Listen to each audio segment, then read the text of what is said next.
Welcome to another Insider Mailbag. I'm Jarret Johnson. I'm joined by the mighty Joe Yeager. Mighty Joe, man, we're here in front of the Frazier Alumni Pavilion here, the Jones in the background right here, and basically where all the action is going to happen here this fall. And it's really creeping up. I can't wait for the season to finally get here. Excited, get fall camp opening up today.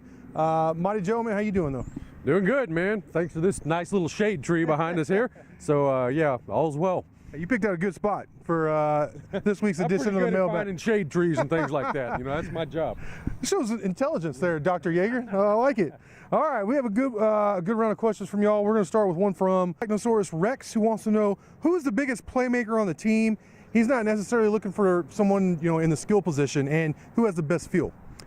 Yeah, I'm going to go with my boy Justice Parker over on the defensive side of the ball. There are a lot of playmakers over there, really, and that's a great thing. That's why this defense is actually turning the corner, one of the reasons. But Parker is definitely one of them. Somebody who's in the right spot at the right time, gets turnovers, and of course, most famously, the pick six against UT is his signature play so far. But for him to do that as such a young player, just kind of is a testament to what we can expect from him as a playmaker, I think, in the future. So, I'm expecting even bigger and better things from him this year. So he's my guy in that regard. And, I think his feel for the game is a huge part of why he's able to do those sorts of things. And he's a good athlete, too. Now, don't get me wrong. But he's also got that natural feel for where he's supposed to be. And so I'm going to give him the plaudits for that one as well. That's a good one. That interception will go down.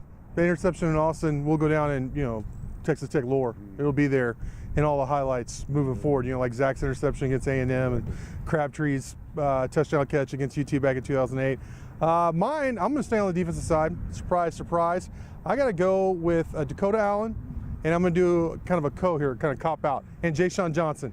Dakota Allen is good for, in my mind, at least one play where it looks like a game. Like he's got a read on the quarterback. He's obviously studied in film.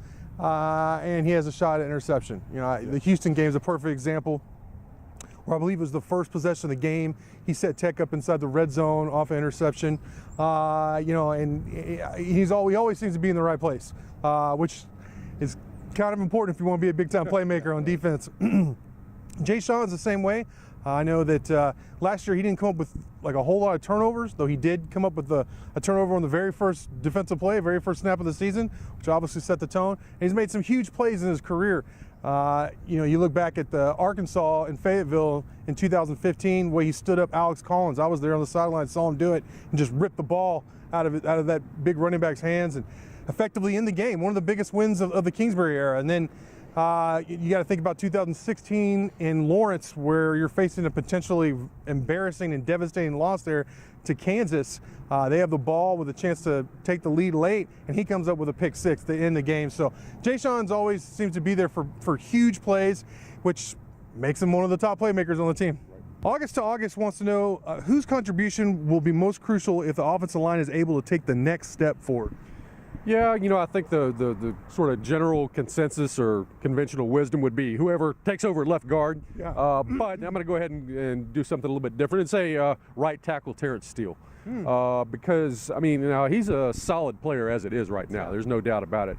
But I think he's got the potential to be quite a bit better than he is right now.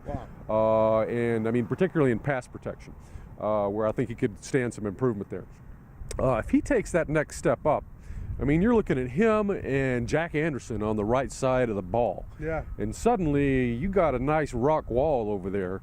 And that's going to help you out in the run game that you're desperately needing to establish this year as well. If you can constantly just kind of cram it at people on the right side of the line. And I think Terrence Steele would be the guy to really give Tech a kind of an added component on offense. And a dimension in the offensive line. That's a good pick. I'm going to go on the other side of the line with left tackle Travis Bruffy. Here's a guy who really, since he's got here, he's forced his way onto the playing field. He played, kind of the big tight end in their power package or goal line package there as a freshman. He even caught a touchdown. It's 6'7", huge frame, very athletic, was a very good baseball player growing up as well. And never really was able to put the weight on. He did before last season, then got sick game week of opening week last year, and had to miss the first 2 games.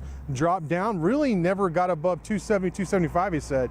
Now he's up around 300, feeling strong, 100% healthy, and I think he's going to be one of the better left tackles, honestly, in the Big 12. At least he has that potential. And if he does take that next step, then man, that is really going to make this offensive line that much better. Right and Fearless wants us to pick our starting QB and who we think Kingsbury will pick. Well, I think the guy who's probably going to get the call is Jet Duffy, because, I mean, every indication that I get from Kingsbury is that's the guy he wants to take over the position, because, I mean, he has the most upside of any quarterback on the roster in all likelihood. I mean, when it comes to arm and the dual threat ability and all that stuff that Kingsbury wants. So Kingsbury wants to give him a shot, and I think he will, but I don't think it's necessarily a slam dunk. I mean, if he is just terrible in fall camp, and then some Carter or a Bowman plays very well, then he may very well go with one of those other guys. Yeah. Now, who would I like? I actually would like to see Alan Bowman, because I trust him more right now, and the fact that he's come so far in such a short time as a true freshman to put himself into the conversation about this is an indication to me that guy has got some ability, and you may want to just say, all right, let's roll with this guy early and develop him. And yeah, we may take some lumps early on, but later in the year, he's going to be hitting his stride, and we could finish strong. Whereas in the past, well, we haven't finished very strong. Yeah. So that's my thinking on that. Yeah, it makes a lot of sense. I would say I'm different in that I would like Jet Duffy to be the guy this year because of that dual threat ability he brings. He is a game changer as far as his speed, home run ability with his legs, and to me, that's a game changer. It really is. But on the other hand, I do like Bowman. I like Alan Bowman a lot. He looked great in the spring. I think he separated himself as far as being a pure passer in the spring from all the quarterbacks on the roster. And I think he has a very bright future here. I really do. He also, by all accounts, seems like just a great guy off the field. So you don't have to worry about that. Now, here's the thing. Even you said you probably have to take your lumps early if you start a true freshman, which makes sense.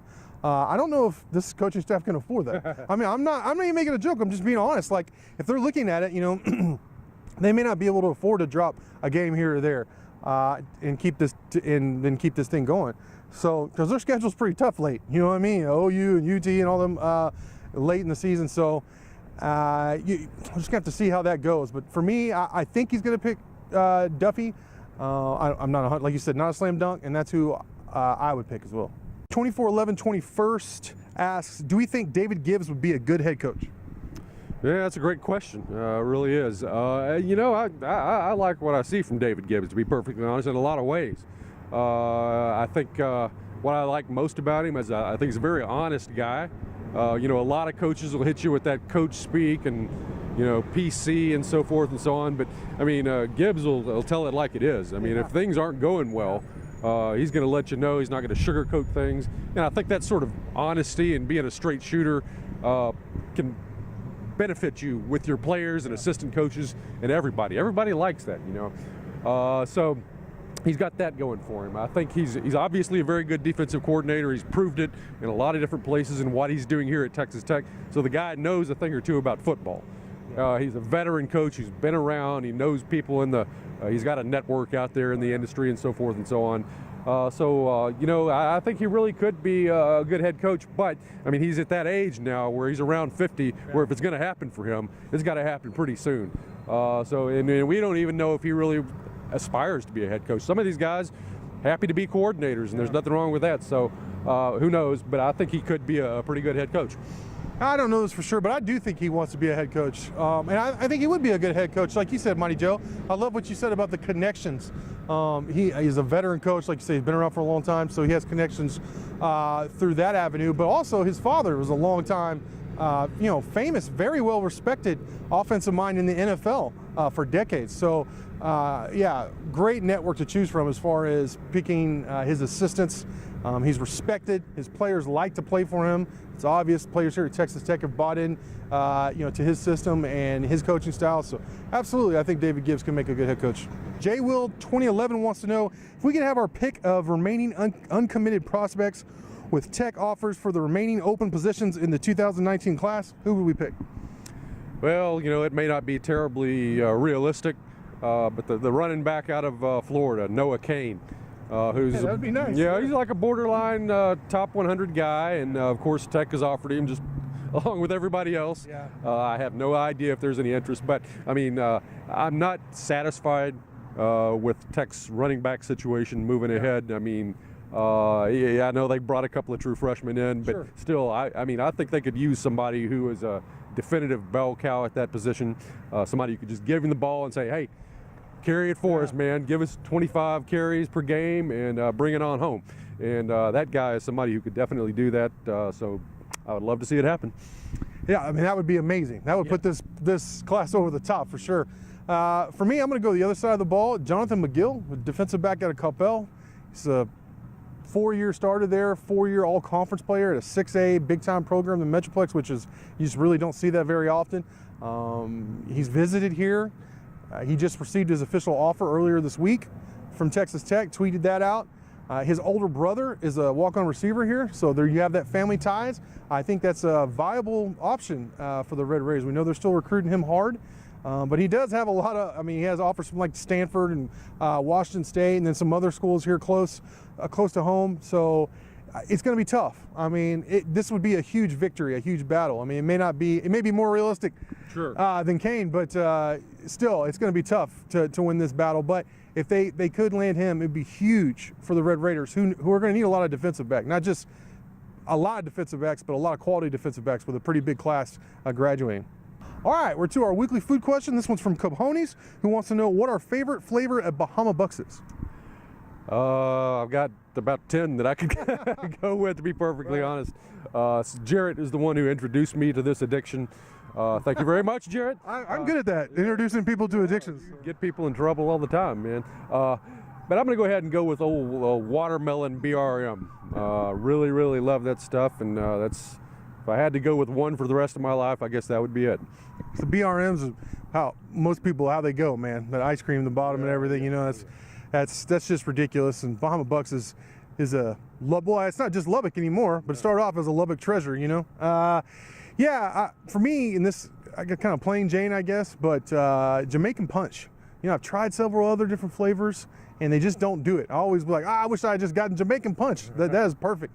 I always finish it when I get that flavor. It's just, it just hits the spot for me. And I want to be clear, do not get Jamaican rum, because it tastes very different. It's not near as good. You'll be disappointed. You'll be like, hey, what is Jarret talking about? No, Jamaican punch. It is delicious. Mwah! That's the ticket right there for you.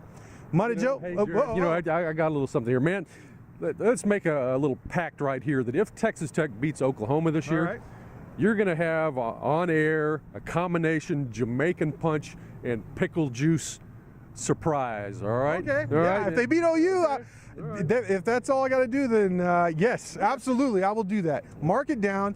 If Tech beats OU, who I've already stated many times, I'm probably not a big fan of those Sooners there. Then I will drink a Jamaican punch and pickle juice. Okay, concoction of Mighty Joe's design here, but it'll be worth it. It'll be glorious. Speaking of glorious, great stuff from you as always, Mighty Joe. Thank you all for watching, and until next time.